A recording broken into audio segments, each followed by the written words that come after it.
لباس وہ پہنو جو ڈھیلا ہو، تنگ نہ ہو، ٹائٹ نہ ہو، اتنا باریک نہ ہو کہ جسم جھلک رہا ہو۔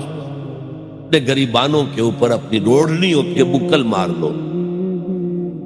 تاکہ نسوانی حسن کا ایک بڑا حصہ ہے یہ چھاتی جو ہے، اس کو اور ایک کور ایڈیشنل مل جائے، کرتا تو ہے ہی، تو وہ سر پر بھی ہو اور اس کا ایک بکل جو ہے تمہاری سینے پر بھی آ جائے، ایڈیشنل کورنگ۔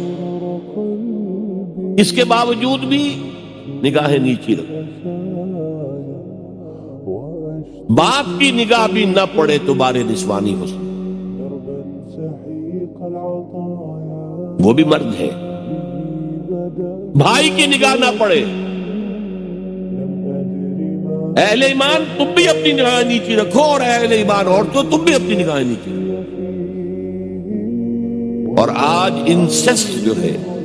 باپ کا بیٹی سے ملوث ہو جانا، اور بیٹے سے ماں کا ملوث ہو جانا، اور بہنوں اور بھائیوں کے درمیان